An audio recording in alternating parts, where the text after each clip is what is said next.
Here is our question and response number 3, filmed for early March 2022.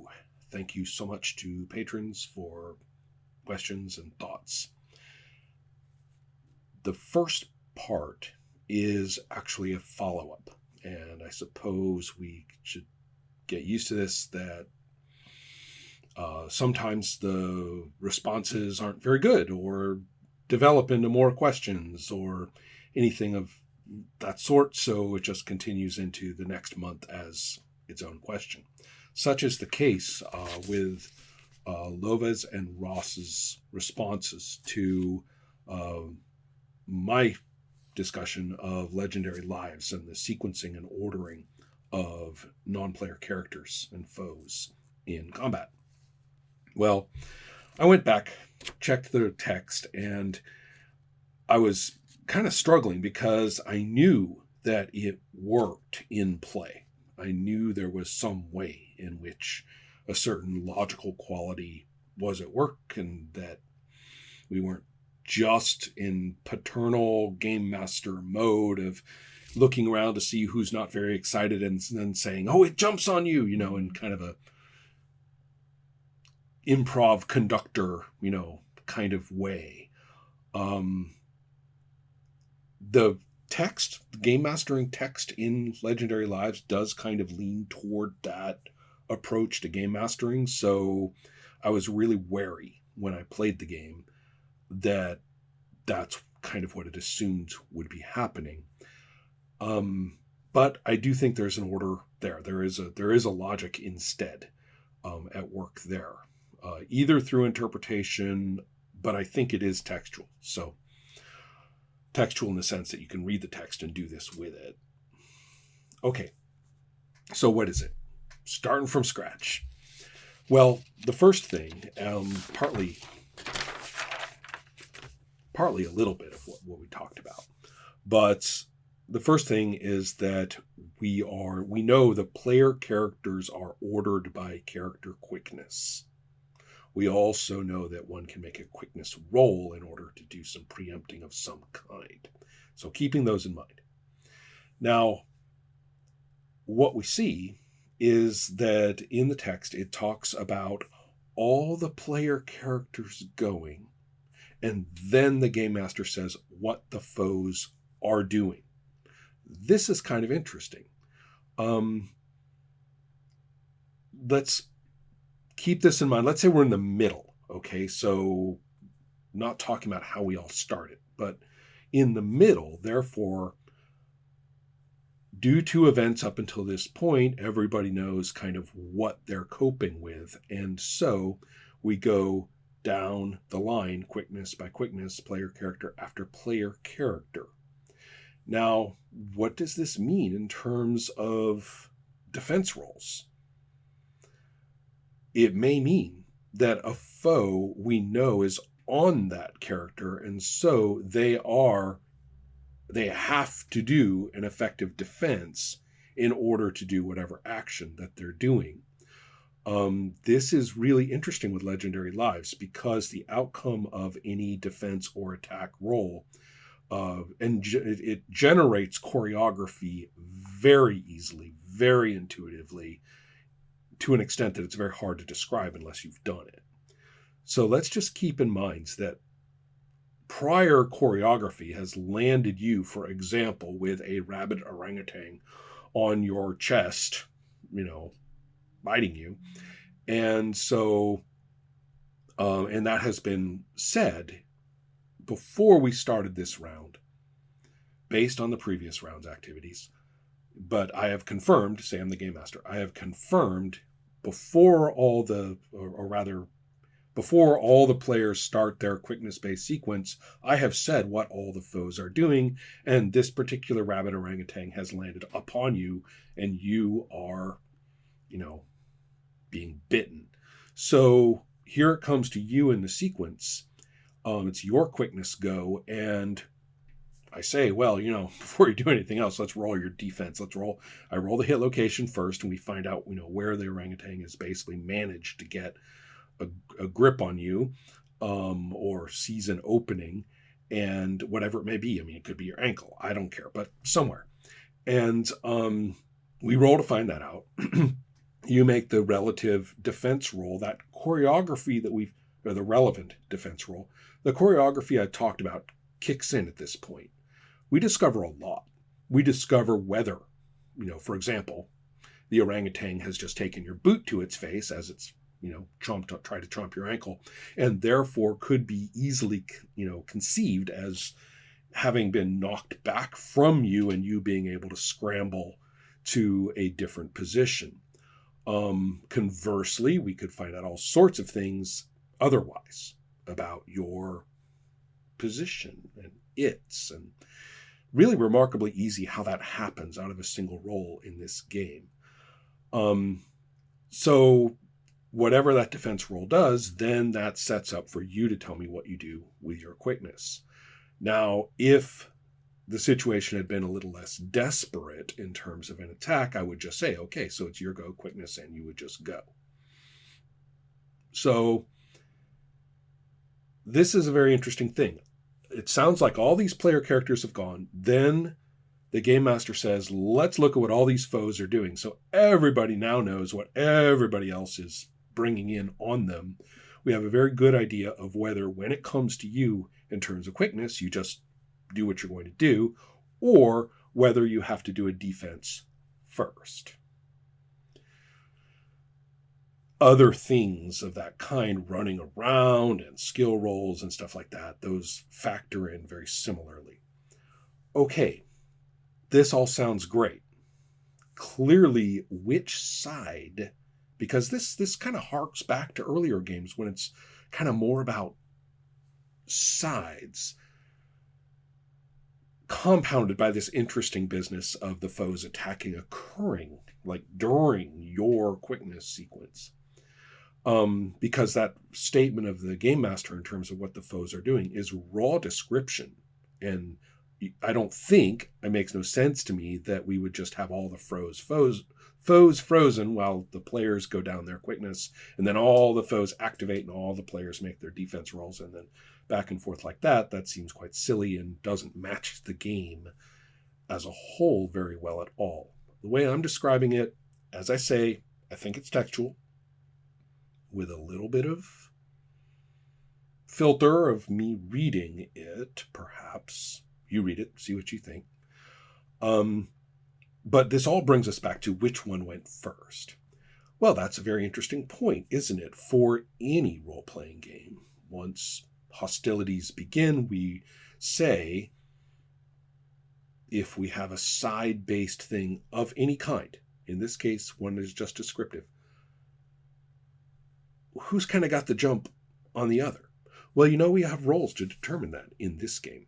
We have various, in fact, tons of rolls. There's intuition, there's fate, there's ambushing, there's tons of things that you could look at and say, all right, who's got the jump, either in terms of a whole side or in terms of individual response situations, kinds of things.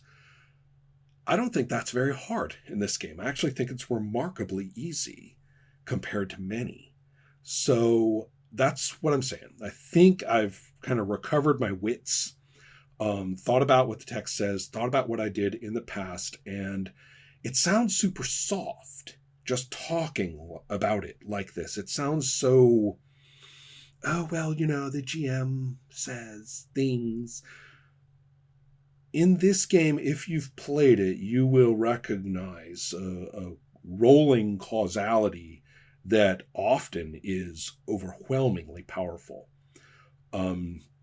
So I think knowing that that's the case and talking about it the way that I'm doing here, pretty sure this is the sequence that has worked tremendously well for us in the past with Legendary Lives. Now, whether I was, intelligent enough actually to have done precisely that in whimsical ways, I can't say. I can say that's how I'm doing it from now on, because it worked. I know it does. I like it. And it fits real nice. It's a really good example of some of the strengths of Legendary Lives that I simply want to preserve in whimsical ways without being clever otherwise. Now, Lorenzo has raised a lovely, wonderfully stinky can of worms with his question. That is mostly about strike ranks and ordering in general in the basic / RuneQuest / Mithras family of games. The actual focused question, I'm reading here, is about how exactly the -5 multi-action penalty works, which is, according to Lorenzo, only in RuneQuest Glorantha. Okay, let's start with that. I have no idea.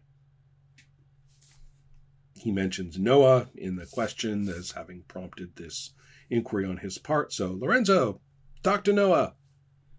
I don't know. That was easy.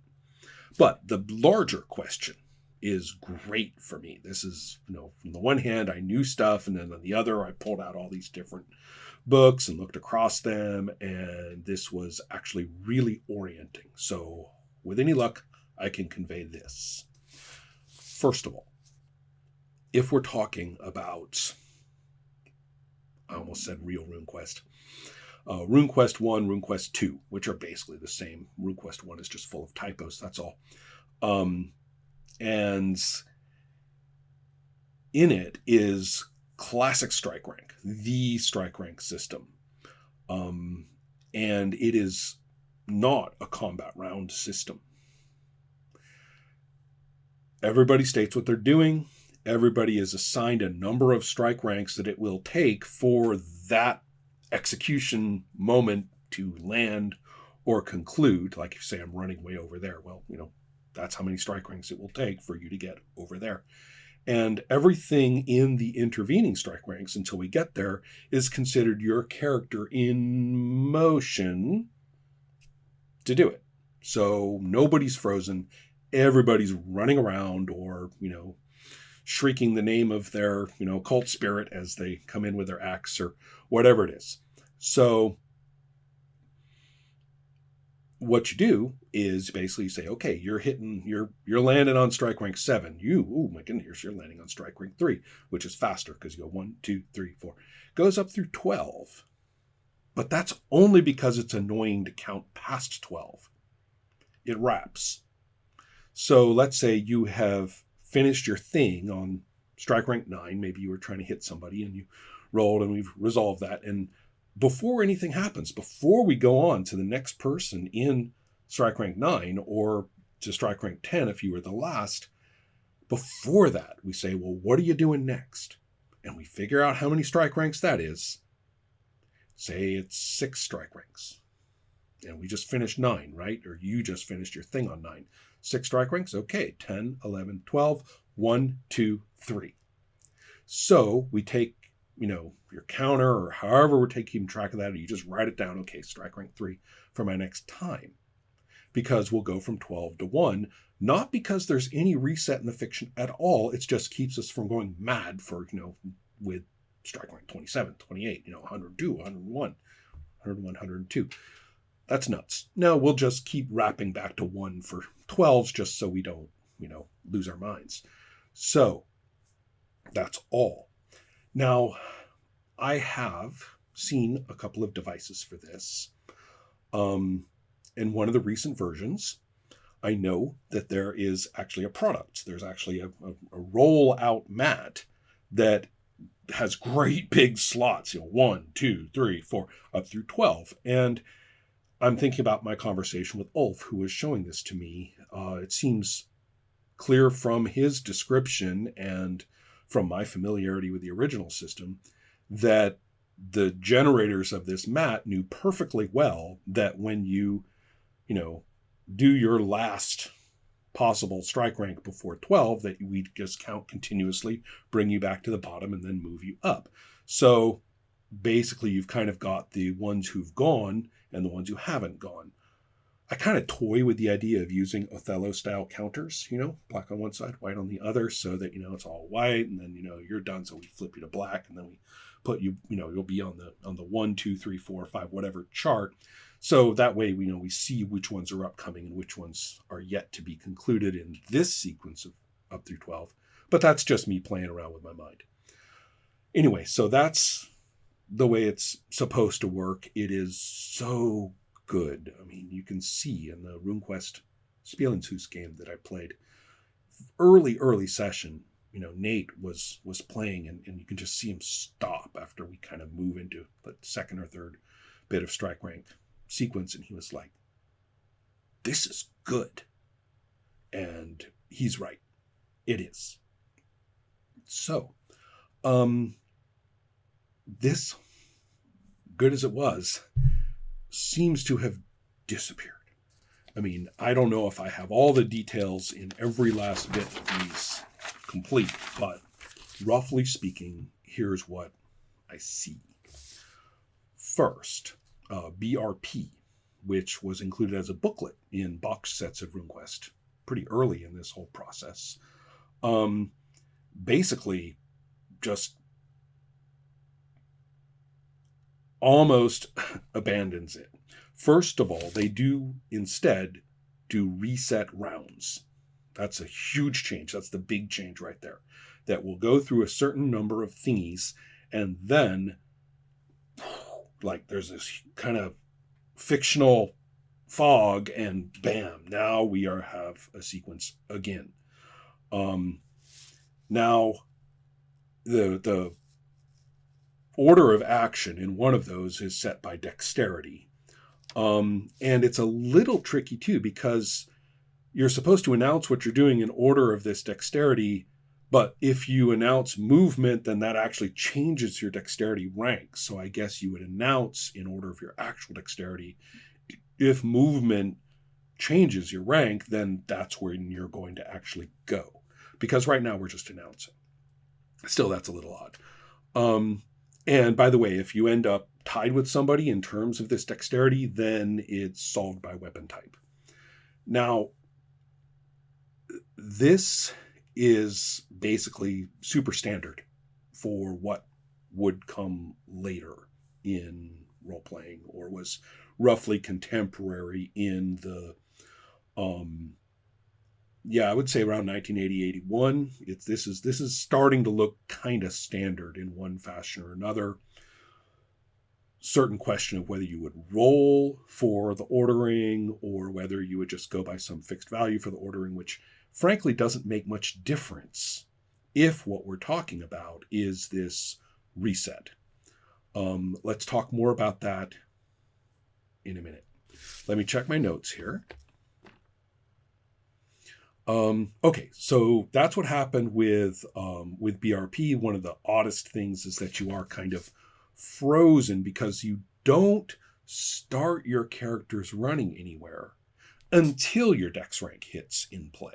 That's the big difference, right? In the original version, everybody launches into motion, and if you are, your hit is going to land on strike rank 9, you are in, a stop motion, well, not even a stop motion, a continuous motion sequence from 0 or 1 up through 9.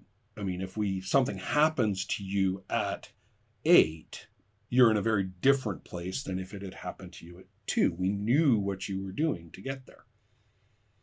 Here, no. This is what I mean by this new way of doing things that really kicked into role-playing sometime around 1980, 1981, whereby we know when you go, but until you go, you are